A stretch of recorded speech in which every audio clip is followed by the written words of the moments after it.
All right, folks, I want to just give some more thoughts on designing jewelry because this is going to be our project for the next week, is coming up with our fabulous designs for our sewing project. Okay, so every kit has a mechanical pencil, and I hope that you use it when you're designing. It's really so that you can use a thin line, because when we're sawing, indeed, we follow the edge of a line. So that said, if you have a fat line, you can kind of wander around within that line. But if you have a thin line, it can just it just makes everything more exact. And just just to kind of reiterate, when we're sawing, this is our top view of our saw blade. Let's see if I can get that into focus. Our saw blade is exactly on the outside edge of your line. And if you do that, if you can follow that, then it's just a clean stroke with your file to clean it up, and then you're right on target. So again, yes, you want a nice thin line to follow, hence the mechanical pencil. All right.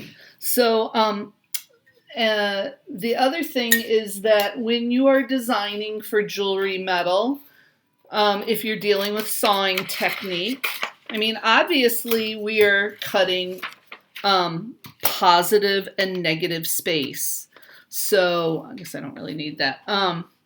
So that said, you have to kind of break out your designs so that you really know what you are cutting. Okay, and so, I mean, right here I've got a silhouette shape. And so in that case, I have my silhouette outline and my interior space, right? And this seems obvious. Okay, but that said, often when I am editing, maybe I'll fill in my negative space so I know what I'm working with, right? And I think people get confused, like they're just going to draw the flower, that second grade flower that we all drew, right? And then they want to saw that out. And that is something that I see and have to address all the time. Okay, so this would not work as a sewing project. Wouldn't work. Nope. Doesn't work. Okay.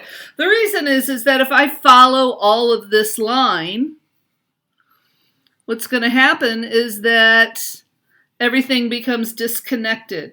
So you have to think of your material, and again, in terms of positive and negative space. So you have, if this is my heart, right? I'm not just drawing a heart here. I'm also representing the interior negative space line, okay?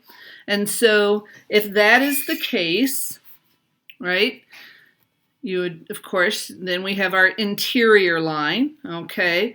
So let's say I do want to do that elementary, flower that we drew. If you give your line some thickness, right? So we're not here, we're now making this positive space or negative space. I'm going to think of this as positive space right now, okay? And then I'm coming in and I'm making this line thicker so that it represents, again, positive space. And right now my white area is my negative space. But see, I'm representing both the interior and the exterior of that shape area. And I'm filling it in as I go. And so forth. And so it goes. So, sometimes I go ahead and I start out by drawing whatever I want to draw. And I just draw it, right? Because I got to get some lines on the paper. but then I'm going to come in and I'm going to edit it into that positive and negative space. So here's my next layer out.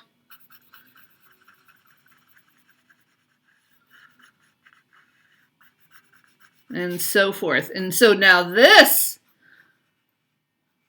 can start to be understood in positive and negative space. Okay, so the act of filling it in is very helpful. Okay. Hey, that's kind of cute. Maybe I make that. All right. So I think you can see the difference between what does not work and what does work.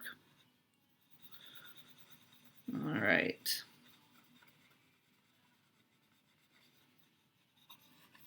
I do want to see, for full credit, you have to show me, basically, you understand the difference between just the line work and presenting the ideas in positive and negative space. So I want that, okay? All right. That's it for this chapter.